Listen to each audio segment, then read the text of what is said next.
Welcome, everyone. How are y'all doing? Good? Awesome. Well, I know we all just ate lunch, so bear with me here. I'm really excited about this session because I'm going to share some really cool things that I've learned with my team the last year and a half implementing unidirectional architecture. It's a really new concept, especially to mobile, so a lot of it hasn't quite been figured out yet. And so the tutorial is based on all the really advanced things that we've learned the last year and a half at my company. So the reason I'm so passionate about this subject is because in software, change is inevitable, right? Things are constantly changing. Technology changes. Your designer says, oh, I want a new design. Parse.com goes away. It's just a really hectic environment that we're in. And the more rigid the more rigid our architecture is, the harder it is to change, and it's harder it is to compete with other apps in the marketplace. So building an app that's really easy to change is really important in today's software world. So we're going to tackle that today. I do want to give a quick reminder, this is an advanced session. This is not to ask anyone to leave, but like this is I'm basically going to be assuming a lot of concepts that that are out there in the wild, and I'm going to go ahead and give you all the resources at the end, so that at the end of the session, if you go home, you can go through those resources and watch this video again. The reason I'm doing this is because a lot of this content is not readily available, and I wanted to kind of focus on that, and we don't have that much time to go through everything. So, all right, so the architecture techniques we'll be using in this tutorial are unidirectional data flow, which is known as Redux. We'll be doing using dependency injection, RxSwift observables, and use cases. So the whole point of this talk is not so much about all the mechanics and components, it's more about how do we connect them together. So what we will be focusing on is how to put it all together, how to take all these techniques and put them together into one cohesive unit. So we'll learn how to use RxSwift to render a UI from a Redux store. We'll incorporate persistence into our Redux architecture. We'll abstract ReSwift away from our view controller so that if one day we don't want to use ReSwift, we can swap it out with something else. And we'll maximize accessibility and what I like to call playground ability. That's just being able to put a view controller in a playground and start kind of testing it out. So before we begin, one thing that is in your materials is a full-blown real-world app called Kuber. It's basically Uber, but a kangaroo picks you up. It's a really fun little app. The idea was that when I've learned unidirectional architecture, usually it's a very simple app. It's like a counter app, and I'm always wondering, is this really going to work in the real world? Like, this looks like a really simple thing. So I want to make sure that we gave you all a real-world example so you can go in after the conference and dig in and see what it looks like in a real complicated scenario. So we're not actually going to dig in this app for this tutorial, but it is in your materials, and you can check it out later. But let me give you a quick demo of it. Go ahead and, to get started, go ahead and open up your materials real quick, because we've got to get something building, because it takes a while. So while we introduce the topic, we'll go ahead and get that building. Open up your advanced unidirectional architecture directory. And in there, you'll have different directories for your demos. Go ahead and go to demo 1, go to starter, Kuber, app, and then find this workspace called Kuber app workspace. All right, so this is the app. You can go ahead and click on demo 1 playground here on the left-hand side. What you want to do is select one of the simulator options there. You want the Kuber scheme. So the Kuber scheme, the simulator, and go ahead and just build and just let that run. That's going to take a while, so let that go. While that's going, I can demo the app for you. It's a really simple app. You can sign in, you can sign up, and it's finding my location. It looks like I'm in Sydney somewhere, so perfect. Kangaroos are in Sydney. I think I want to go to the Sydney Apple Store, so I need a kangaroo to pick me up. And well, I may be traveling with friends, so I think I may need like a big kangaroo, or I may need like a little kangaroo. It's just me right now, so it's a little kangaroo. Confirm that. Requesting a ride, and the kangaroo is picking me up. There's a couple other things that you can do here. You can look at your user profile, and you can sign out or whatnot. So that's the whole app. That's in your materials. Feel free to dive into that after the conference. It's using the same architecture as we'll cover in today's session. All right, let's go back to slides. So the architecture is based off of Redux. So if you've done Redux before, this diagram is really familiar. Essentially, you have a Redux store that holds your entire app state, which something subscribes to it to listen for changes. And then when you want to change your state, you dispatch actions to the store. You have a free function called a reducer that takes in an action in your current state and returns a new state. This is all the basics of Redux. So let's look at what this is going to look like in our architecture today. So we're going to do a little bit more complicated architecture to kind of put Redux to the side. So we've got a view controller, we've got a view, and we want to render the initial view of the view controller, right? So what we're going to do is we're going to provide an observable, an RxSwift observable to the view controller that is observing the store itself. And so when that happens, the store will emit an event saying, here's my current state, my initial state. The observable will launch an onNext event to the view controller saying, here's your state for your view. And the view controller is just going to pass that on to the view. Fairly straightforward. As you can tell, it's unidirectional, like it's going all in one direction. That's kind of the theme of this architecture, right? A little bit more complicated example, let's say we're wanting to pull to refresh on the view, right? So the user pulls to refresh on the view. It tells the view controller, hey, I want some fresh data from the network. So the view controller creates a use case. The use case does a side effect like networking, gets some data back, and then once it has a fresh piece of data, it will dispatch an action to the store with that carrying that information, which will change the store with the reducer, which will cause a change state event to the observable on next to view controller and down to the view.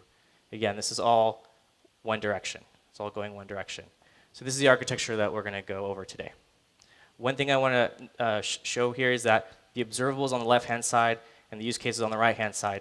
This is what's abstracting a RxSwift completely away from the view controller. So the view controller has no idea it's talking to RxSwift, which is really cool. So the 3 demos we're going to be doing in today's tutorial are injecting observables using dependency injection into view controllers. Then we're going to add persistence to our Redux architecture and add some networking and user interaction.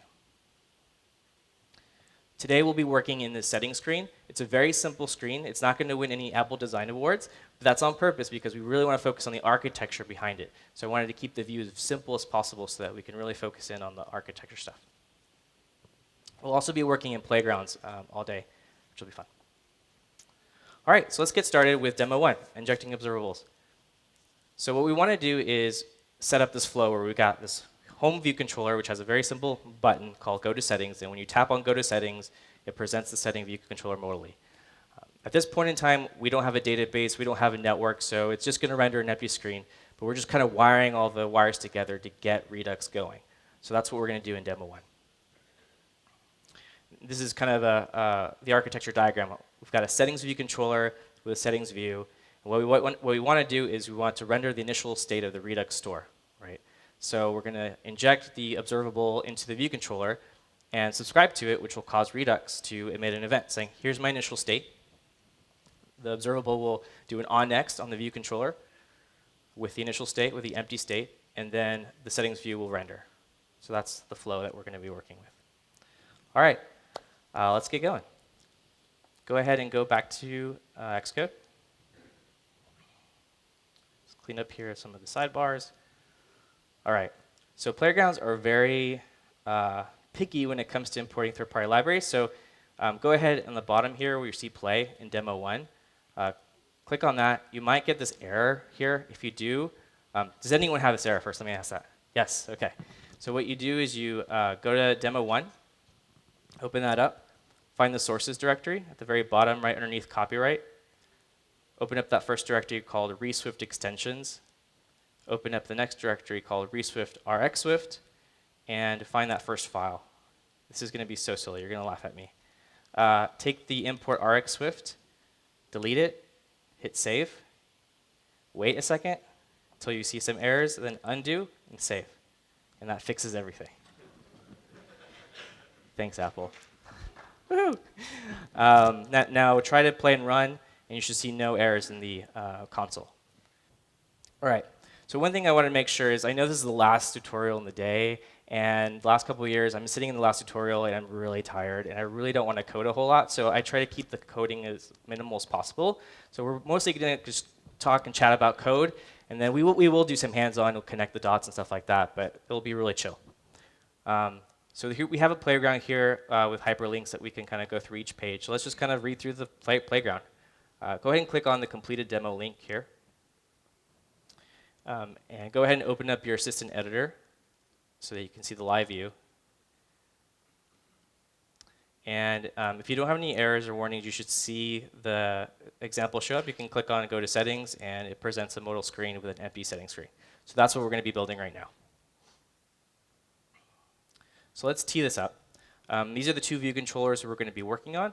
We're going to be working on the settings view controller and the home view controller. I've left a lot of content in the playground for you to check out later when you go home if you want to refresh on the material. There's a bunch of stuff in here in these playgrounds that you can go read. So go ahead and click on the next page, and let's talk about the user profile model. So this is the model that backs the view. So this is what's going to render the user profile. It's a very straightforward model.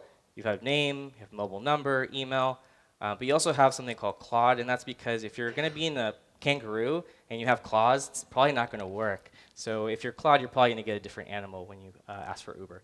So that's the model that we'll be working on. Very simple user profile model. The one thing that's really important when using RxSwift and Redux is that all your models need to be equatable. Why? Because you're going to be listening for change events. And if your models aren't equatable, there's no way to know whether that piece of state has changed. And so you actually might get duplicate events when nothing has changed, and we really don't want that. We will only want to listen for when the user profile changes, not when the entire app state changes. All right, let's go on to the next page. So in Redux, we want to model the entire state of the app in a model with a struct. So that's what we're going to do here. This is our state for our entire app. Because it's a really small app and it's really simple, we only have one property. But in the real world, and if you want to go check out the Kuber app, this is usually a very complex tree because it's storing the entire state of your app. What view controller you're on, what's the state of this button, what's this label, what's the color of this widget. Everything is in here. But to keep it simple, we're going to just do this one. And so what we have is we have an app state. It conforms to the state type marker protocol. That's just a ReSwift thing. And we have one property, one stored property for the settings view state. So this holds the state for the settings view, which will render. So let's take a look at that model real quick. So that model has a user profile stored property. Very straightforward, very simple. And again, both of these need to be equatable because we don't want to get duplicate events when we're listening for changes. All right, let's go ahead and go to the next page. So this is the Redux store. So with RxSwift, this is how you create a store. So store is a generic container, so we have to specialize it for the app state. It takes in a reducer, which is a free function. This is just the function being passed in, and initial state. One piece of advice I'd say, always start with a nil state. Because typically when you're loading an app, you're usually going to want to read from disk or from memory or do some sort of side effect that takes time. So you typically actually don't have state when you load your app. It's really tempting to say, I don't have any data. I'm going to not create the store. I'm going to wait. I'm going to go to the network or go to disk. And when that's done, I have my state. And then I'll create my store. We did that and it caused all kinds of trouble. So my recommendation there is to go ahead and just create the store up front in your app delegate. Do it right when your app launches. And make sure you model for that empty state. That's really important. So that's some advice there. So that's our store, and what we want to do is look at the reducer. So we create the store with this reducer. Let's take a look at it. So reducer is just a free function, meaning it doesn't do any side effects. It doesn't go to the network, doesn't go to disk, doesn't do anything like that. It takes in an action in the current state and then returns a new state, right? And for this first demo, it's really straightforward. All we want to do is render an empty screen because we don't have anything. So literally all we're doing is we're checking to see if we have a current state, which we won't at beginning because we initialized it with nil. So therefore, it's going to create a new app state with an empty user profile, right? And that empty user profile method's right here. It's just creating a new user profile. And this is OK because this is not really a business object. It's more like a view model type thing. So it's OK that these things are empty. One thing to quickly cover here is that when you first initialize the Redux store, you're going to get what's called a ReSwift init action, and that's just to get the system warmed up. So it's going to run this reducer for you one time, right? And that's how we get the initial state. So when we create the Redux store, it's going to run this reducer. It's going to create an empty app state, and that's what's going to get emitted to the subscribers. Okay, that's what's going to render our settings screen. All right, so that's the reducer and the state store and all of the ReSwift stuff. Let's continue on to the next piece. So this is the main topic for this demo, is observables. And the reason for that is because ReSwift out of the box doesn't come with RxSwift support. So if you just take ReSwift by itself, there's no I can create an observable to observe the store. That doesn't exist. So for this tutorial, what we did is we created an extension over ReSwift that allows you to create observables. So you can check that out. If you want to check that out later, you can go to any one of these Playgrounds sources, and it's those files that we just played around with. So here we've got the subscriber, and here we've got the extension on store. So you can check those out later. But this is what allows you to take a Redux store and then observe on it with Rx observable. One quick thing to cover is that these observables are behavior subjects, which means that when you subscribe to them, you immediately get the state in the store. And that's really nice because when you load a view controller, you're going to immediately want to grab what's in the cache. You're going to want to load that. And so if it's not a behavior subject, you'll subscribe to the observable and nothing will happen until a change event. I mean, we don't want that, right? So these are behavior subjects. So as soon as you subscribe to them, you'll immediately get the current state in the Redux store, which is really nice. So let's take a look at how you use this. You have a Redux store here, just like we did before. And then what you can do is you can grab the Redux store and really simply just call make observable. And from that, you get an observable of the app state. So this is the entire state of the app. So typically you wouldn't do this because you don't want to listen for the entire app. You want to focus in on part of your state tree. So the way you can do that is by grabbing the store, calling make observable, but this time you pass a trailing closure, and that trailing closure has an argument. That argument is the root of your entire app state. And what you're trying to do in this closure is you're trying to focus in on the piece of state that you care about, the part that you want to listen to. So if you're in a view controller, you only want to listen to the user profile or the settings screen. You don't want to listen to the logged in state, right? So this is how you do that. You grab the Redux store, you call make observable on it, and then you give it trailing closure that focuses in on the piece of state that you want. You just return it out. This is very similar to the way that ReSwift subscriptions work. So if you're familiar with ReSwift subscriptions, this looks very, very familiar. And it's under the hood is using that facility. And so notice when we call this method, we get a new observable of settings view state. What's really cool about this is I will only get an onNext when that settings view state changes, which is good because that's the only thing I want to care about. All right, so that's the main part of this whole demo is how do you take a ReSwift Redux store and how do you observe it with RxSwift. One quick topic that we need to talk about before we get to the typing part of the demo is dependency injection. So we are trying to use ReSwift and Redux and Unidirectional and all this fun stuff. We're also trying to use dependency injection to do inversion of control and be very flexible. The two are not tied to the other, so you can do dependency injection without ReSwift. We're just trying to put it all together in one cohesive unit. So feel free to use this. If you don't want to use unidirectional data flow, that's fine. You can also use this in MVVM, MVC, and any other architecture. If you've been to past year's workshops on architectures, I typically use a library called Swinject. I've kind of moved away from that a little bit because you can actually hand write your own dependency stuff, and we're going to do that today. It's a little bit more boilerplate, it's a little bit more code, but you get type safety out of it, which is really great because you'll see errors at compile time rather than runtime. And so you'll know up front whether there's issues. So it's really nice. So we'll go through that in this demo. And all this material is here for you to check out later. So what we're going to do is we're going to have a protocol. This protocol is our dependency provider.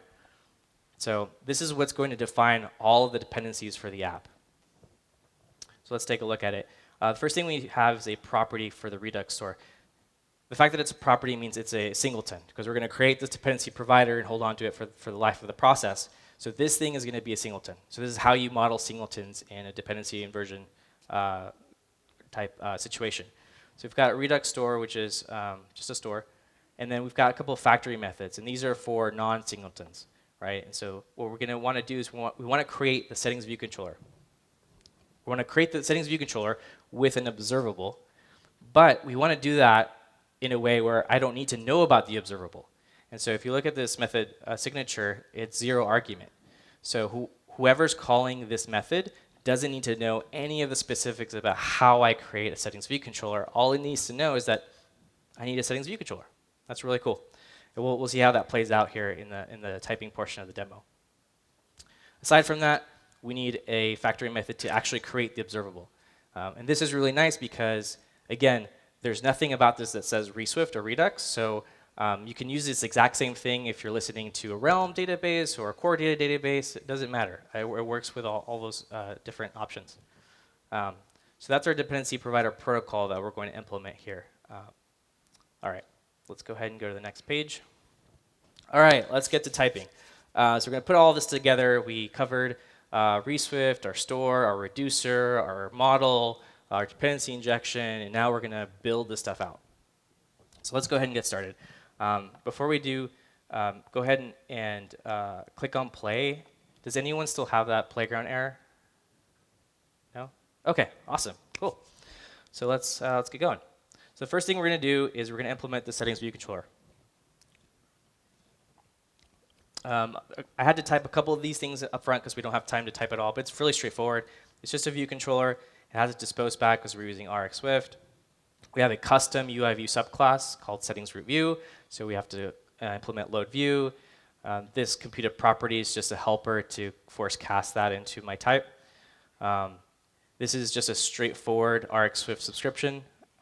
It's just an onNext, and every time we get an onNext, we get a view state for the next state of the view, and we just call this update view method on the view controller. And all that's doing is going to the view and saying, here's your new user profile information. Please go render yourself. Okay? So that's fairly straightforward. The thing that's missing here is the actual observable. We don't have an observable to subscribe to, so that's what we're going to do.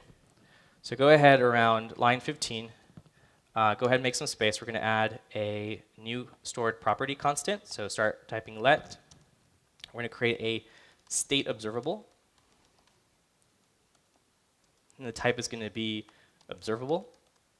And we're going to specialize that to settings view state. Now, because it's a stored property, we now need an initializer to initialize that value. So go ahead and around line 18, 19, create a new initializer. And then we want one argument. We want state observable because we want to pass in that observable. And then we'll specialize it to settings view state. All right, you can grab the stored property, self.stateObservable, assign that to the passed in state observable, and then just call super init. So all we're doing is dependency injection is a really fancy word that scares the crap out of everyone. Scared the crap out of me when someone first told me about it. But you're just putting initializers. You're just initializing with dependencies. That's all we're doing. And we're doing that because we don't want the view controller to know how to create this thing. All right. So now that we have our observable, we can subscribe to it. So scroll down to around line 28 where we have, or line 32 where we have view.did_load. Go ahead inside view.did_load. Just call this method called subscribe to. So just subscribe to, and subscribe to the state observable stored property. And all we're doing here is when the view controller loads, we're subscribing to the observable, which will subscribe to the Redux store, which will give us the initial state, right? Which will end up in a call to this root view update, which will render the screen. All right. So we have our view controller. We're injecting observables. This is a really nice pattern. Again, this has nothing to do really with RxSwift or Redux. As long as you have a reactive view, you can use this pattern. So even if you're using MVVM or anything like that, you can do things like this. You can listen to a Realm database or a core data database. I really love this pattern because it completely abstracts away the source of the data. Another really nice property of this is every time we create view controllers, there's this dance that we're constantly playing, which is like, okay, I'm launching a view controller. I now need to load from cache. So I'm going to go to this object, load from cache. And then once that's done, I'm going to go to the network and do that. And there's just a lot of coordination going on. What I like about this is you provide an observable, you subscribe to it, and you're done. You're wired in, right? You're immediately going to get what's cached. And then if you do some side effects like networking, you're going to get those values. So it's a one-step way of configuring your view controllers to continuously update their state, which is really nice. So it avoids that dance that you have to do. So that's another reason why I really like this pattern. OK, so that's the settings view controller. Let's go ahead and scroll down to the home view controller. So the home view controller is a very simple view controller. It just has a button that you press that presents a view controller, right? The problem, though, is that we just created an initializer for the settings view controller that takes an observable. So if I want to instantiate a settings view controller in here, I have to know how to create that observable, which is not really great. It's not super flexible. So instead, what we can do is we can create a view controller factory. So let's go ahead and do that, and I'll explain it after we type it out. So let's go ahead and around line 51, let's go ahead and create a new stored property. So it's constant, so let. We're going to call this the settings view controller factory. And the type is going to be, you've guessed it, settings view controller factory. And this is a really straightforward protocol. Sorry, I just switched on you. But basically, it's just a make method that says make settings view controller. Now, if you recall our dependency provider protocol, this method was in that protocol. And that's intentional. It's kind of a little trick that we're going to play on the view controller. OK, so we created this stored property here called settings view controller factory. Now, because we created a constant stored property, we need an initializer for this. So go ahead around line 53, create a new initializer. And we're going to pass in the settings view controller factory. And the type is going to be settings view controller factory. Just like we did with settings view controller, grab the settings view controller factory and assign it to settings view controller factory. And then don't forget to call superinit. Cool. So we're injecting a settings view controller factory into the home view controller. We're about to do some magic here, which is pretty cool. So we have this method here called go to settings. This is the method that gets called when the user presses on that go to settings button. So let's go ahead and implement this method. So around line 63, before we keep going, raise your hand if you're with me, just to make sure that everyone's following along. Okay, awesome. So what we're going to do is we're going to magically create a new view controller. So go ahead and create a constant called settings view controller. So let settings view controller.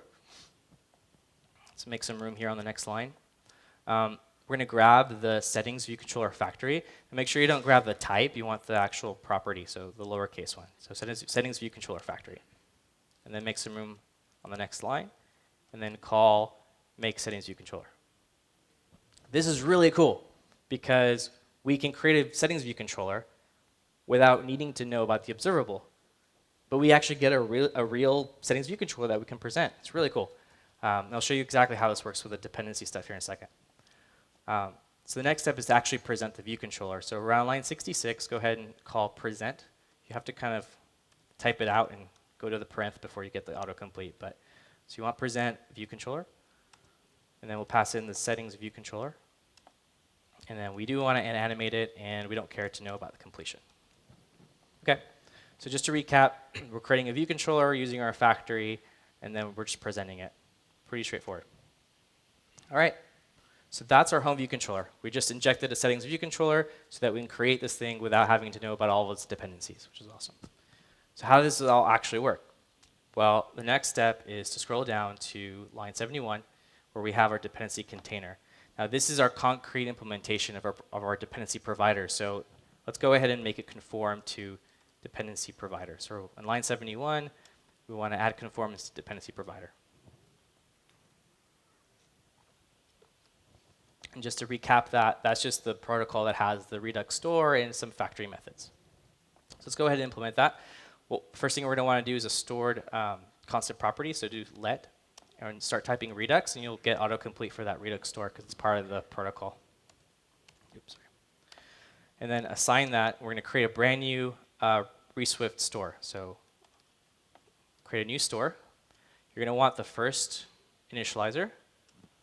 Now, I wouldn't use autocomplete here because it's going to mess up. So just type in reduce for the reducer. And that's just a global free function for our reducer.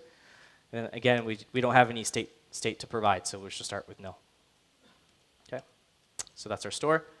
The next step is to create a couple factory methods. So the first thing we need to do is create that observable. Remember, the whole goal here is to get the settings view controller to render using an observable. So we need to create an observable somehow. So go ahead and start typing make, and you'll get a couple of autocomplete options. We want the make settings view state observable. So it's the third one down. So this is a factory method that's going to create the observable for the Redux store. So the first thing we're going to do is create a constant. So let observable equal, make some room on the next line. We're going to grab the Redux store, make some room on the next line, and then we're going to call make observable. Now this is cool, but this is not enough because what this method gives us is an observable of app state, which is the entire state of the app. We want to focus in on just the settings view state. So the way to do that is to provide a trailing closure. So go ahead and get rid of the parens, and then do a trailing closure. And then it has one argument called app state in. And then inside the closure, we want to focus in. So we're going to return. We're going to grab the entire state of the app, then focus in on the settings view state. If I had a much more complicated state tree, I could keep going. Right? I could do really fancy things in here. For example, if the model in my Redux tree isn't exactly the way I want it, well, you can define a whole different struct, and in here you just initialize that struct with a bunch of different parts of the state tree and just return that out. It's pretty cool. So in the functional programming world, this stuff is called optics, and we're basically focusing on a part of the state tree. So that's cool. So now we have an observable of settings view state. The last thing we've got to do is return this. So around line 80, right underneath the constant, let's go ahead and just return that observable. Cool. Another thing to note real quick is that this method, signature, again, has nothing to do with RxSwift. So I could completely re-implement this tomorrow, right, with Realm or Core Data or anything else, and my view controller wouldn't have to change. All right, now that we've created the observable, the next step is to create the settings view controller with that observable. That's been the whole goal of this whole demo is how do we create this freaking settings view controller? Let's go ahead and do it. So let's make some room below the factory method we just wrote. So around line 83, scroll this up. Let's go ahead and create another method. Start typing make. You'll get the make settings view controller. It's the first one in the autocomplete. And this is just returning settings view controller. So let's go ahead and return and then create a new settings view controller with our brand new initializer. And you'll notice here that the way we wrote this is we have an observable that we need to pass. So in the line above that, let's go ahead and create a constant called observable. And let's create it using the factory method we just wrote. So make settings view state observable. Now that we have our brand new observable, we can just pass it in.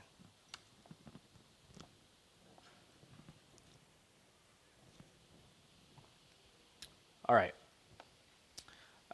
Now that that's done, we can, the dependency container is fully built out. So we've got our Redux store, we've got our factory methods. Now we can create a settings view controller. We're almost done with the demo. So let's go ahead and scroll down and put this on the screen. So around line 90, let's go ahead and create this dependency container. So create a constant called dependency container. And let's make that of type dependency provider and assign that to a brand new dependency container. And it's a 0 argument initializer. The reason that we're typing it to dependency provider is just to show you that this is a protocol, and the power of dependency injection is if you're running automated UI tests, this is the one line where you would replace this implementation with a fake dependency container. And in one line, you would replace all of the subsystems in your app with fake versions, which is really nice. Because when you're running automated UI tests, you don't want to go to the network, you don't want to go to the disk, you want it to be deterministic. You want to control the behavior of the app. And so this is the line in which you would do that. So that allows you to be very flexible with your testing. So now we have our dependency container. We can now create our home view controller that we want to present. So let's go ahead and do that. So let's create a constant called home view controller. And let's assign it to a brand new home view controller. Now the initializer takes in a view controller factory. Let's pass in the dependency container. Now, what's happening here is we could have just provided the dependency container to the home view controller and be done with it. But the problem with that is now the home view controller has access to the entire dependency tree, which we really don't want to do, because if you want to unit test the home view controller, if it takes that dependency provider protocol, then you have to mock out all your dependencies, which really sucks. So what we did here instead is we created a simple protocol for the factory, and then we happen to conform to it in the dependency provider protocol, and the dependency container is masquerading around as a settings view controller factory. So the home view controller does have a reference to the dependency container, but it doesn't know so, and that's really important. That's really good. So if I want to unit test this home view controller, the only thing I have to implement is one method, which is make settings view controller, as opposed to Redux store, make observable, make settings view controller. So that's really cool. All right, now that we have our dependency container and our home view controller, after all that work, we can finally put this on the screen. So let's go ahead and grab the playground page. Let's grab the current page and set the live view to home view controller. Make sure it's not the type. Make sure it's the actual constant, the lowercase home view controller. And if everything went well, we can open up our preview here, our live view in our assistant editor, and we should see a screen. And when I click on the settings button, it should present an empty settings screen. So that's how you render a screen using Redux and dependency injection. Just to recap what's going on, our settings view controller is being injected with an RxSwift observable that when we load the view controller, we subscribe to it, which prompts Redux to give us our current state, which prompts this calling of this update view method with an empty view state, and then the view renders. So that's the flow. That's how we connect all the dots. So that's that demo. One cool thing is these playgrounds, if you go to the next page, every single one of these demos have a page called all the source. It's all the source of the entire playground. So you can go in here and play around with it, change some stuff, and see exactly how it works. And so this stuff is not like in a sources file. It's just all dumped into one file, so you can kind of play around with it. That's kind of cool. All right, that's demo 1. That's a really long demo. The other 2 are really fast, I promise. All right, so the next step is to add persistence. So in the first demo, we injected observables into our view controllers to hide RxSwift away from our view controllers. The next demo is going to be about adding persistence. Since Redux and RxSwift came out of the web, when they first designed it, they didn't really need to account for persistence. And so when mobile developers got a hand of it, we're like, wait, but how do you do persistence? And if you go read stuff, they're like, well, I don't know. So we basically have to go figure it out. So we tried a lot of different things with my team, and we came across some really good best practices. So we're going to practice those right now. So let's take a look at the architecture real quick. So we've got 2 view controllers. We've got our home view controller, which is the first thing. Then we have our settings view controller. What we want to do is we want to load the state from the database. So we basically have a database that has a user profile stored. And we want to load it from the database, put it into our Redux store, and have the view react to that. So the way that's going to work is the home view controller is going to create what's called a load persisted state use case. It's going to create a use case. The use case is going to go to the database. It's going to read the current state. It's going to grab the user profile. And then the use case will dispatch an action to the Redux store saying, I've loaded my persistent state, and it's going to carry the user profile that's on disk. Then the Redux store will run its reducer. It will replace its empty state with the user profile state and say, oh, I've got subscribers that are interested in this change, so it's going to go tell the observable, I've got something new for you. I've got a new settings view state for you. The observable will then do an onNext for the settings view controller, which will then pass that state to the settings view, and it will render. Again, notice how it's all one direction. It's all unidirectional. That's what we want. So let's go ahead and build this out. All right, so go back to Xcode. One nice thing is you don't have to open up even if you weren't following along, you can start following along now within the same workspace. So you don't need to jump around the directories. You can continue working on from here. We're going to go to the demo 2 playground. Now, go ahead and play and run this. If you still have that error again, like I did now, all you have to do is do our fun Xcode thing here where we go to demo2 sources, ReSwift extensions, ReSwift, RxSwift. Just grab that first file, delete RxSwift, save, wait for the errors to show, undo save, and that should get you back up and running. So let's go to demo 2. All right, go ahead and hit the play button. Raise your hand if you're having errors right now. No, awesome. Raise your hand if you're not having errors right now. Awesome, cool. So let's keep going. So let's go ahead in demo 2. Go ahead and click on the completed demo link. Let's go ahead and look at that in the live preview in our assistant editor. So what we're going to do here is we're going to implement loading from persistence. So go ahead and click on the Go to Settings button, and voila, we've got data. So this is the data that's stored in our database. That's we're going to pull from the database and put in our Redux store. So let's go ahead and implement that. So I'm going to go ahead and close that out so that we have some space here to code. Go ahead and go to the next page. We're going to go through all the same components just to kind of show what's new and what's not new so that we got to get a groove for this. So remember, this is our app state. Nothing has changed here. This is the entire state of our app. We've got a settings view state, which we're interested in focusing on. That settings view state has a user profile. All the same thing. Let's go ahead and go to the next page. Now, this time we're actually going to be dispatching Redux actions. So let's take a look at what that looks like. So here's our action. It's a struct. And all it's doing is it's carrying the entire state of the app. So this is really cool because this is one way of doing state restoration. So if you're putting the entire state of your app in a ReSwift store, and then you're persisting it to disk, when your app gets killed and relaunched, you have the entire state of the app that the user was at last time on disk, and then you could just load it up and take the user right back to where they were. So it's pretty cool. So here we have our action. This will get dispatched once we read from the database and we have our state. And then we're going to put the state of the app in this action and then dispatch it to the store. All right, now that we've got our action, let's go to the next page. And we're going to take a look at the reducer. So now we have a little bit more exciting action in the reducer because we're doing things. So just to recap, the reducer is a free function. We're going to pass in an action with a current state, and then it's going to do some calculations, and then it's going to return a brand new state of the entire app. One important thing to note here is that because it's a free function, there's no mutation allowed. So what we're doing here, since app state is a struct, is we're copying it. So we're taking the current state, checking, do we have a current state? And in this instance, we will because we already created the initial state last demo. So we'll have a state, and then we're assigning it to this mutable variable app state, and this copies that struct over. Most reducers look just like this. You're just switching on the action because you want to know which action fired, right? You want to know which action fired so you know what business logic to run. So in this case, what we're doing is we're switching on the action and looking for the loaded persistent state, which is the action that we just looked at. And what we do is we grab it, and then we grab the app state, and then we just reassign it and return it.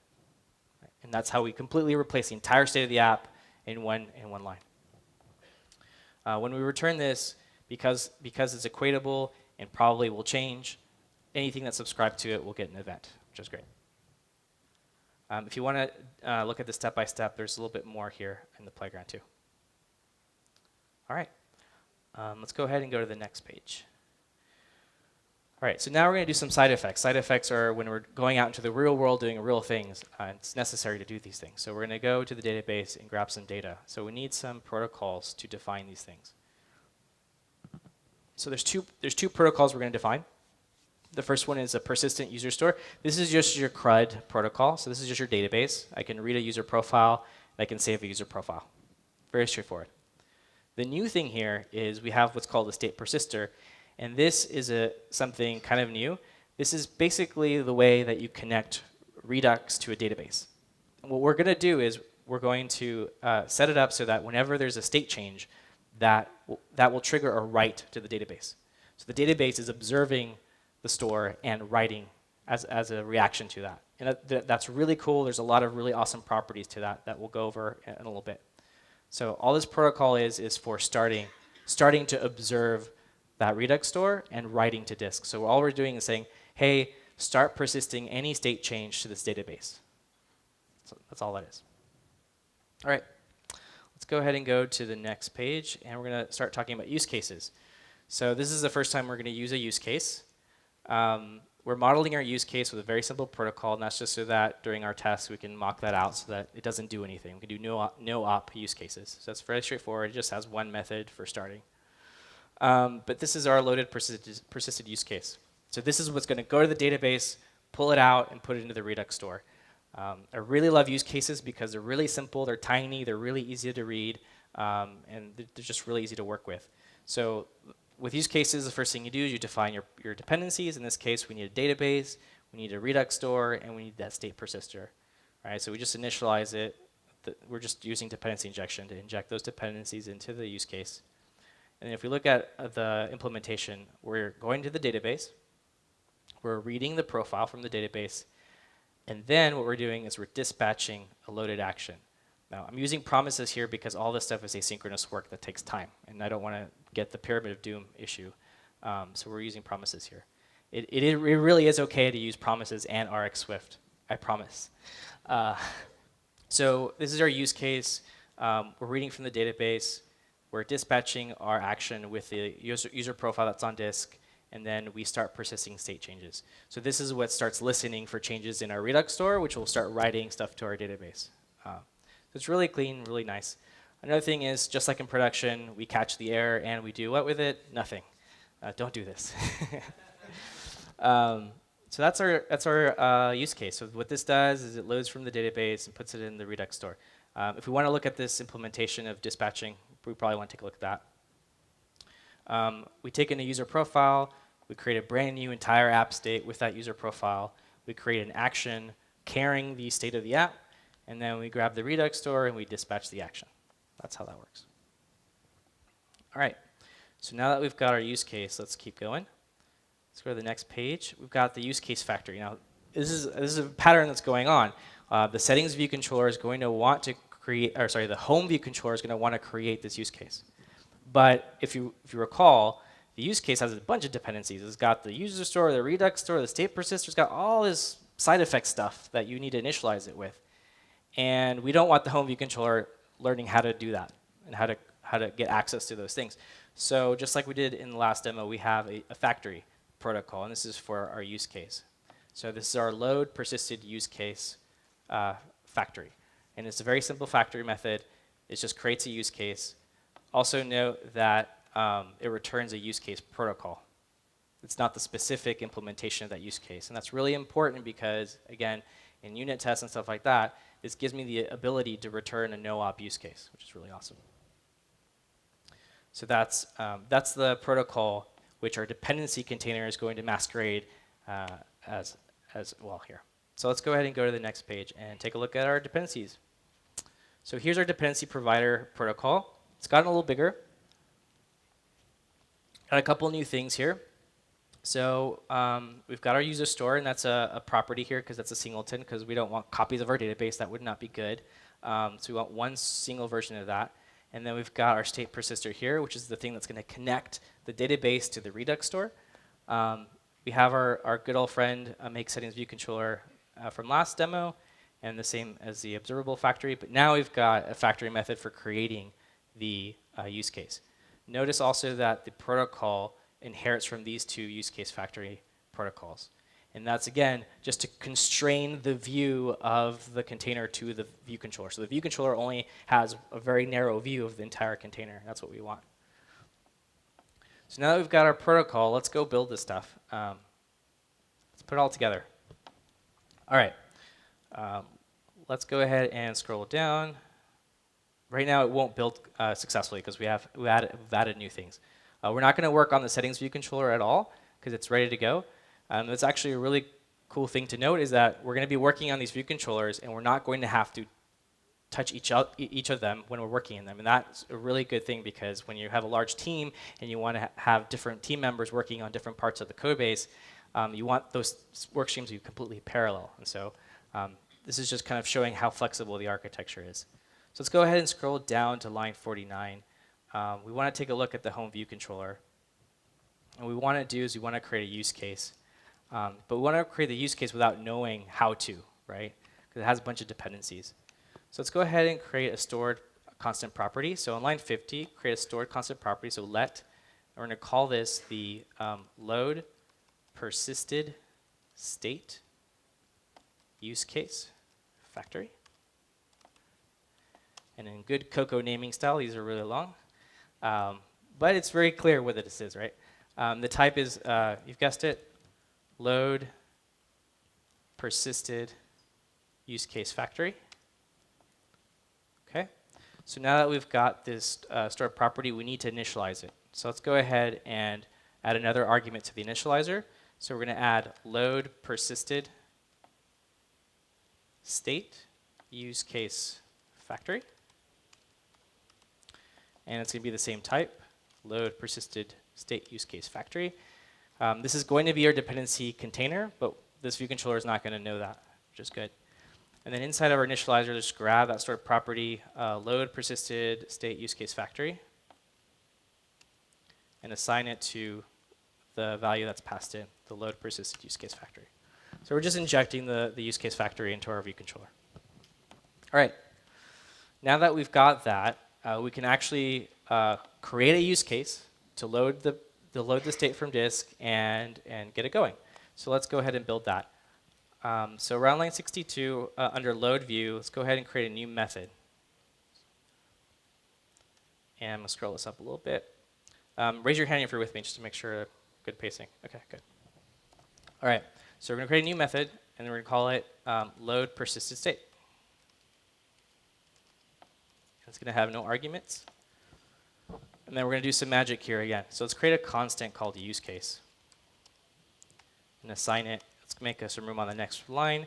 We're going to grab the load persisted use case factory. Make sure you grab the stored property, not the type, the lowercase load.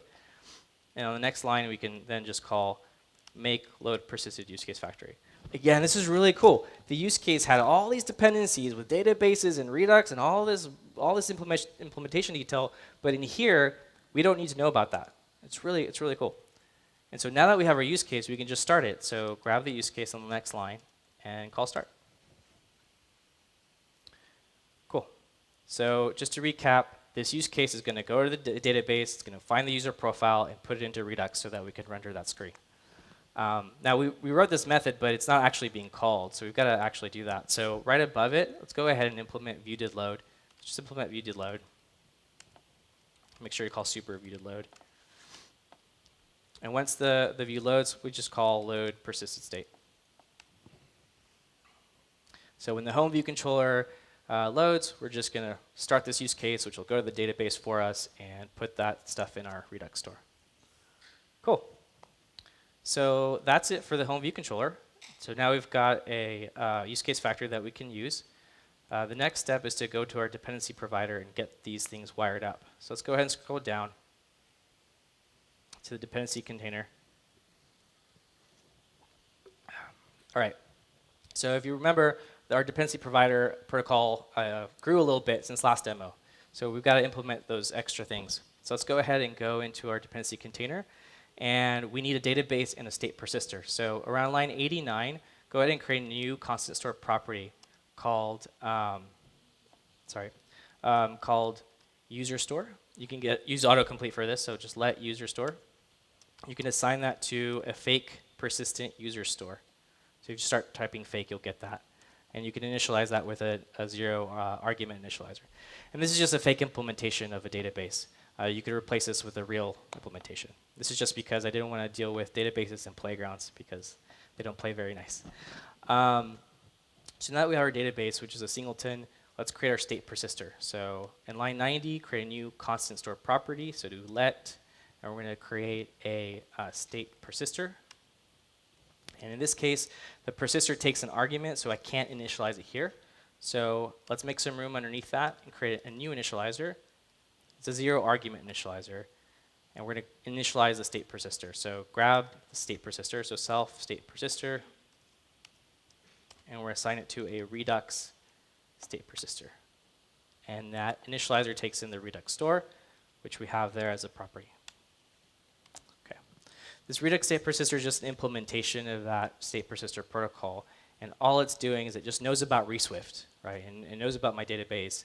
And it just subscribes to it, basically, using an observable. And every time the state changes, it just writes to disk.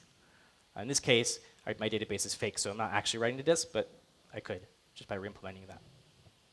OK. So we've added our database stuff to our container. Now what we have to do is scroll down. We have to actually make our use case. And our use case has a couple of dependencies. So let's go ahead and make a new factory method around line 110. Let's create a new make load persisted use case method. All right, and in here what we're going to want to do is we're going to return a load persisted state use case. Not the factory. This is the factory, just the use case itself. And the initializer takes in a bunch of dependencies. So we're moving this logic that would normally be in your view controller, and we're centralizing it into our dependency container. That's what we're trying to do. Now, notice there's 3 dependencies here. What's nice is we've got these as stored properties. So for each one of these, like user store, I can just grab the user store. I can just grab the Redux store and the state persister. OK? So we've got our persisted use case here, or load persisted state use case, and we're wiring it up with all the dependencies. All right. Raise your hand if you're with me to make sure that we're good. Awesome. Cool. You guys are rock stars. Next step is to recap this real quick. So we've got our dependency container. We added some database stuff. We connected Redux with our database so that it can write to it. And then we created our load use case, which is great. So there's only one last thing we've got to do before we can see this working. Go scroll down to the bottom here, around line 118. And what we have to do is we added another argument to the home view controller, which is the factory for the use case. So what I'm doing is just cleaning this up a little bit. But so we need to add another argument. So when in the home view controller initializer, let's add the load persisted use case factory. And I wouldn't use autocomplete here because you're going to get the wrong thing. You don't want the uppercase. But you load persisted use case factory is the name of the argument, and then pass the dependency container. Again, the dependency container is being passed to the home view controller, but the home view controller doesn't know it because it's masquerading behind this factory protocol. It just happens to implement creating my use case, which is really cool. OK. Now that that's written down, we should be able to play the playground. I think I missed something. Uh-oh. I probably misspelled this. Load persisted state. Load persisted state use case factory. There we go. We can open up the assistant editor, and we can take a look at the app, and we can load it up, and we've got data. Notice how fast it worked. Like there was no lag. I think I have a couple milliseconds, synthetic time in my fake database, but I didn't even see the empty state. I just saw the data right away. So it was pretty cool. There's a couple of run loops that are happening before the data actually gets to the screen, but by the time the user sees it, it's there. All right. So just to recap this, we've built our settings view controller. We've loaded data from disk into memory, into the Redux store, and our settings view controller is reacting to all this stuff, which is awesome. The settings view controller doesn't have to do funky things like have a database and read from it and do all this other stuff. All it does is it has an observable that it's just observing state, and we're just putting the state into the Redux store. All right, so that's that. Again, if you want to play around with this some more later, the next page is the all sources page, so you can go to next and play around with the entire example. All right, let's go to slides. So now that we've got our state from disk into memory, now it's time to go to the network and start changing that state and start using user interaction to see how this all ties together in a more complicated flow. So let's take a look at that. So here's our architecture diagram. This time we're going to just focus in on the settings view controller. So what we're going to build is pull to refresh. So in the settings view controller, we're going to pull to refresh, and we're going to get data from the network and make it all work with unidirectional data flow. So the way that works is the settings view is going to get a pull to refresh event. It's going to tell the view controller, I need some new data. The settings view controller will create a use case. It will do some networking to go grab a brand new user profile. And then once it has a new user profile, it dispatches an action to the Redux store saying, hey, I've loaded some new data, which is my new user profile from the network. The Redux store will run its reducer. It will change the state. Anything subscribed to it will get an event. Now, this is really cool. Look at where persistence is. Typically, in our mobile apps, persistence is at the heart of our app. It's usually like the main thing that we're listening to. It's right in the middle of everything. And in this architecture, it's actually off to the side. And it's a little scary, but it's actually really cool because the fact that it's off to the side means I can change it completely later, which is really nice. If any of you were using parse.com, you know what I'm talking about when something like that happens and you have to refactor your entire app. It's not fun. So this is a cool way of putting your database off to the side and using in-memory as your source of truth. And so all that's happening is as the Redux store changes, off to the side as a side effect, you're just writing to disk. One cool way to think about it is the UI is a side effect, and so is the persistence. So you're just either rendering the state or you're persisting the state. It's just a side effect off to the side, and that's really nice. It allows you to do a lot of functional stuff in the rest of your app, which is also cool. So now that the observable has the new user profile from network, our shiny new user profile, it just does an on next on the settings view controller, and the settings view controller passes that state on. Again, it's all one direction. That's what we're looking for.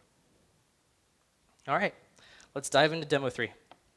So go ahead and let's go back into Xcode. And let's open up our navigator. Let's go ahead and go to demo 3. Again, you might get that error, you might not. Looks like I'm not getting good luck today, so let's go ahead and kick Xcode in the pants a little bit. And we're going to do our little thing, remove RxSwift and replace it. Again, that's in demo 3 sources, and just kind of follow the first directories down. Looks like it didn't take for me. Hold on, give me a second. Okay, so let's go to demo 3. Let's make some room. Let's make sure it runs. Okay, go ahead and hit play. If you have any errors, raise your hand to make sure that there's any issues. No? Okay. If you don't have any errors, raise your hand. Good. Okay. I know I'm losing some of you. Stay with me. Again, if you have the workspace, you can go ahead and start on demo 3. It's okay if you didn't finish demo 2. Let's go ahead and take a look at the completed demo. So click on that first link here. And let's look at the live view. So what we're going to build this time is pull to refresh. So I can launch the settings screen. I get the data from the database. But now what I want to do is pull to refresh on it, get something from the data, and the name change from Johnny Fox to Johnny Fox Net. It's very trivial, I know, but it demonstrates the flow. So that's what we will be building. I'm going to go ahead and hide that out so that we have some room to code. And we're going to go through this really, really quickly. So here's our app state model. This hasn't changed at all. It's just our app state model with our settings view state for our view. The settings view state has changed a little bit, and that's because we need to model some more state. When we're pulling a refresh, we have a spinner going, right? And we want to model the state of that spinner in our Redux store.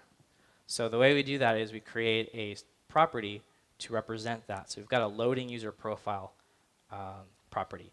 And one cool thing that we're going to do is before we go to the network, we're going to dispatch an action that says, I'm about to start loading from the network. And what that action will do is we'll flip this bit to true so that it represents the fact that the spinner is spinning. Right?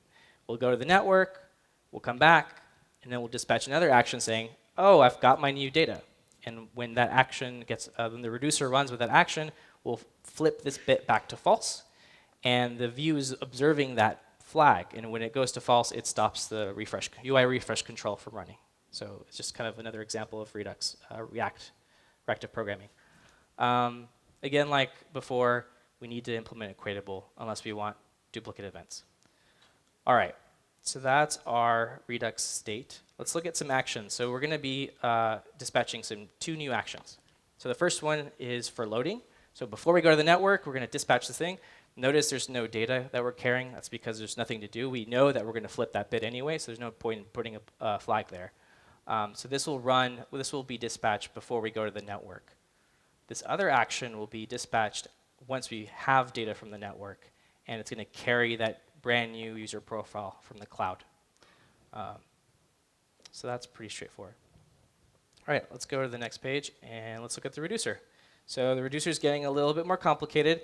In a real-world application, you typically don't have one reducer because the switch statement would be like 1,000 lines long, and you don't really want that. So again, the Kuber app, you can take a look at it. It actually breaks it down into smaller reducers, so check that out. But in this case, what we're doing is we're adding a couple more switch statements to handle those new actions.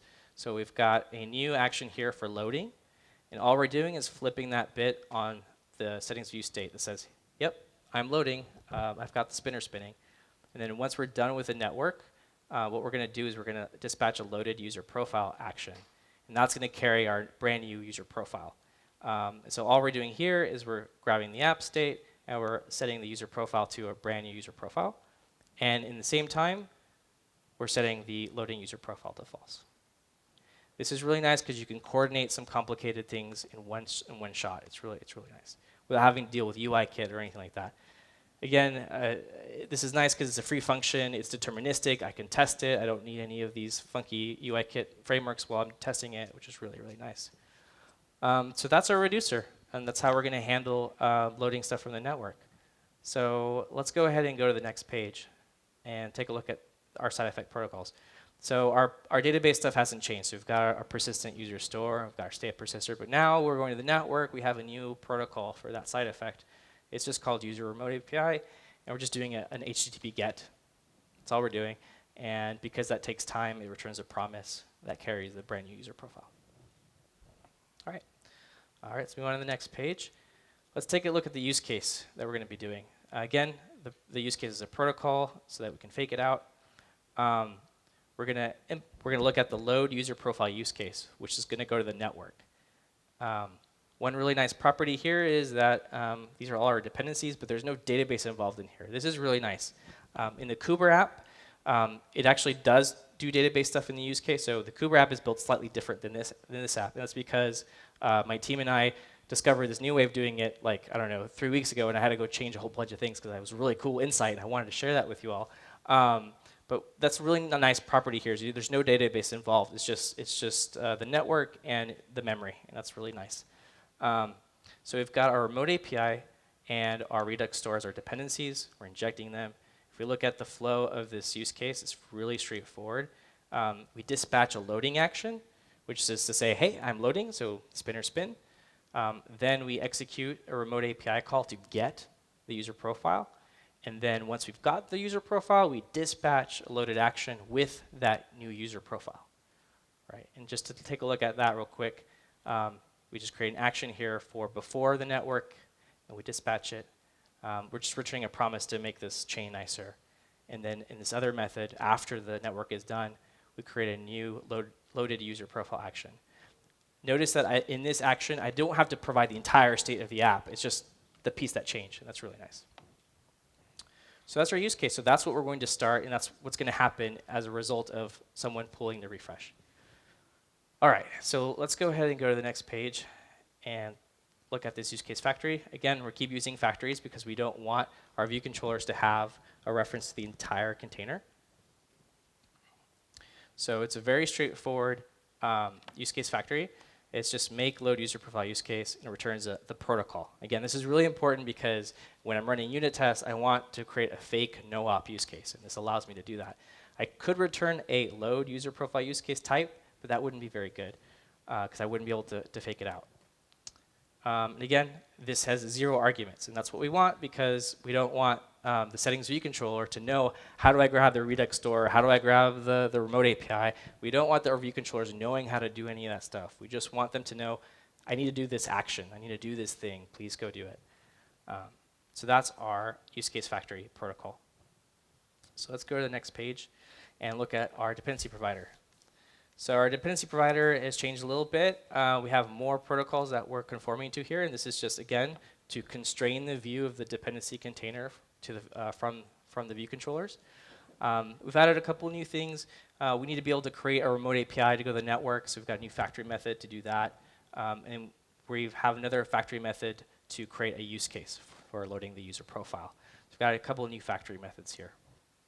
So not a whole lot going on here. So let's go ahead and implement this. Yep.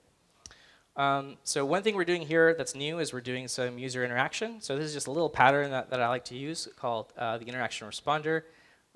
It's just a protocol that is basically a delegate between the view and the view controller, and it's just a way to separate the view from the view controller. It's a very simple concept. We've got a protocol that's an interaction responder, and these are just all the things that the view controller can do that the view needs to ask the view controller to do when the user interacts with the view. So if I pull the refresh, I press a button, I type some characters, I'm going to call methods on my interaction responder. And we'll see how that all works here in the demo. That is that, and I think we're ready to put it all together for our last demo. So let's go ahead and do this networking. Go ahead and scroll down. Last demo, we worked on the home view controller and didn't have to change a line in the settings view controller. This time, we're going to do the inverse. We're going to work on the settings view controller and not touch the home view controller. So let's go ahead and do that. So we want to create a load user profile use case without knowing how to do that. So we're going to use the same pattern that we were using before. So in the settings view controller, around line 16, create a new store property called load user profile use case factory, and assign that to the load user profile use case factory. Now, as I was practicing the session, I sometimes did load persisted state use case factory, make sure it's load user profile use case factory. So that's our factory. Because it's a stored property, now we need to initialize it, initialize the view controller with it. So let's add a new argument to our settings view controller.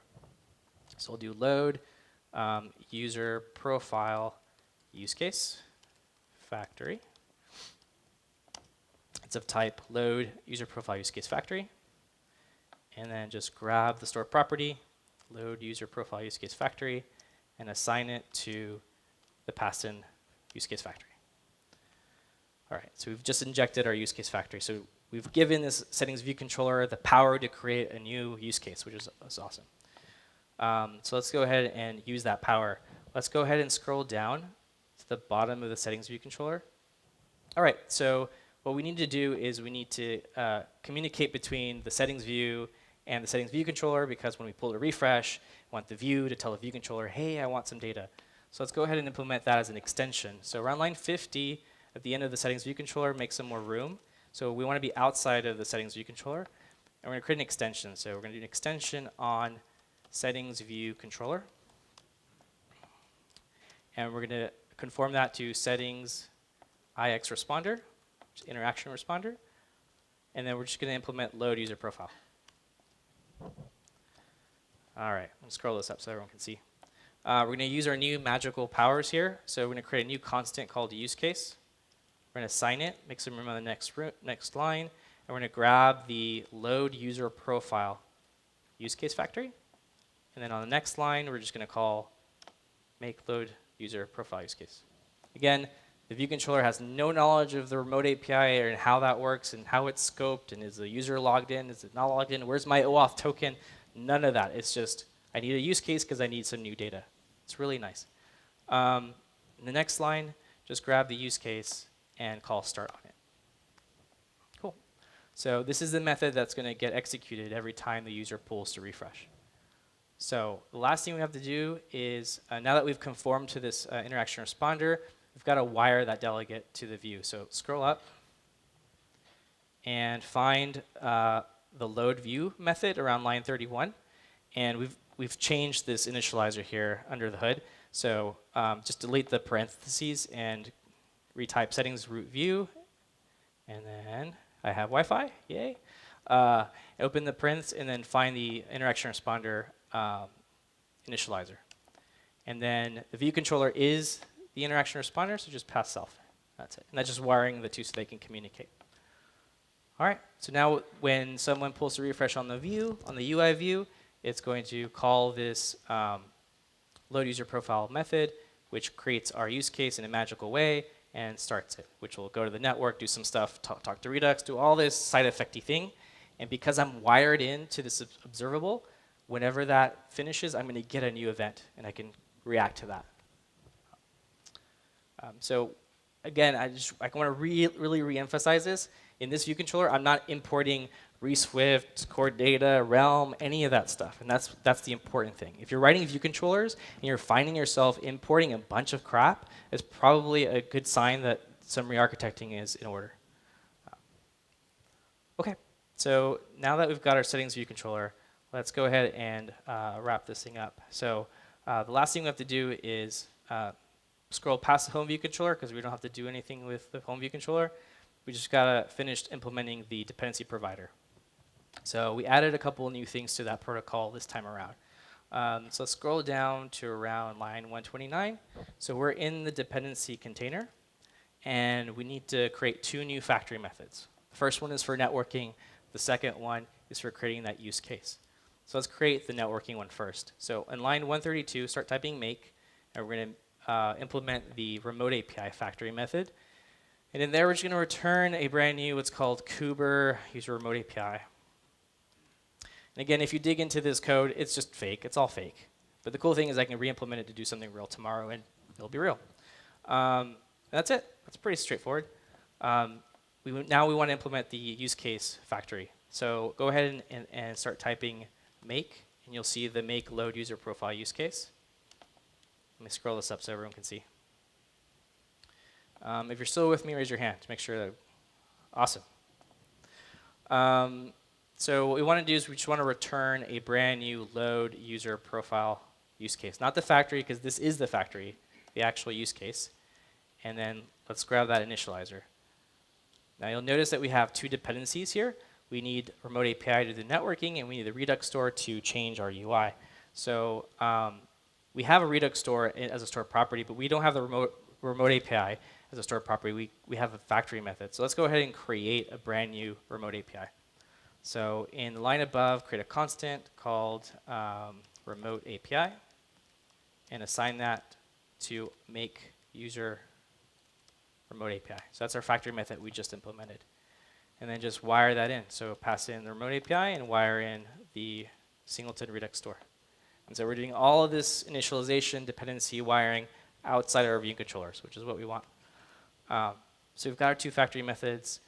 The very last thing we have to do before we get all this working is to scroll up to the make settings view controller factory method around line 120. What we did in this demo is we added another argument, remember, because the settings view controller needs to know how to create a use case. So I'm just cleaning this up a little bit. We need another argument here. So go ahead and in the settings view controller, add a new argument called load user profile use case factory. And then we're just going to pass self into it. And again, we keep using this pattern where we have a factory protocol that the dependency container happens to implement, and we're passing it around everywhere. But everywhere we pass it around to doesn't know that it's the big old dependency container. All it knows is that, oh, this thing can create a load user profile use case, and that's it. That's good. That's what we want.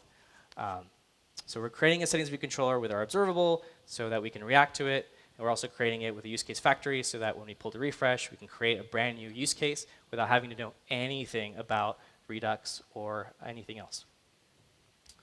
So that's it. Basically, if you open up the preview, you should see the UI show up. You can click on Go to Settings. Notice how it's Johnny Fox. When I pull the refresh, it's Johnny Fox Net. So we've now built a settings view controller that reacts to RxSwift in a super flexible way that you can have multiple team members working on different parts of the code base. It's super flexible, and when your database changes from realm to the new hotness, you can change it really easily, and it's all really flexible, which is what we're going for. Again, you can go ahead and check out the next page, which is all the source page. One last thing is when we were preparing this tutorial, there's originally 4 demos. There's not enough time to do 4, but if you want to do this after the conference when you go home, feel free to check it out. It's really quick. It's really easy. It's in your conference book as well, so you can check that out there.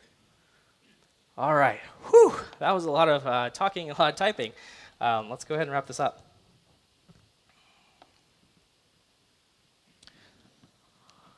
So what we did is we learned how to inject our observables into our view controller, to abstract our view controller from all of the implementation details of the outside world. We then implemented persistence, loading from persistence into a Redux store, and then we did networking with pull to refresh, which is a user interaction. And we did that in a way where the persistence was just off to the side, just listening for state changes and just writing to disk, just so that when our process dies and comes back, we can just reload it. And it's not at the heart of our app, so that we can change it out later. Why is it important? Well, the first reason is if you have a lot of team members working on the same code base, you don't want them stepping on each other's toes. So by having a super flexible, well-defined architecture, it allows multiple team members to work in parallel, which is really, really nice. Also, as requirements change, as technology changes, it's really easy to change. It's really easy to change your UI. It's easy to change your database. It's just really flexible. It's also really testable. Like if you think about the view controller being injected with an observable, you basically can instantiate the view controller in a test with the observable, and then just start emitting your own manual events to the observable and see how the view controller reacts to it. It's really nice. And the last point here is that GraphQL is a new server-side paradigm that's really taking hold in the industry, and it works really well with this architecture. Like the server-side stuff was designed to work with unidirectional stuff. So as we see more GraphQL adoption, you'll see a lot more client-side unidirectional architecture happening. So it's good to kind of get in the forefront of that. All right, as a reminder, there's the Kuber app. You can check it out. It's way more simple than just a simple settings screen. It has login, it has logout. It does crazy things like dependency injection, scoping, and stuff like that. It's really cool. So please check it out. And if you have any questions, feel free to let me know. I'm more than happy to chat about this stuff. Where to go from here? Tons of tutorials and books. There's a ReSwift at GitHub. There's a ReSwift rate Winterlick tutorial. There's also, you can check out the RxSwift GitHub. And there's an awesome book by Rene for RxSwift. It's awesome. I highly recommend it. And then there's this really cool dependency injection video on YouTube that is a really simple introduction to dependency injection. So if you want to check that out, that's there. That's my Twitter handle. Feel free to tweet me whenever. And that's it. Thanks for coming.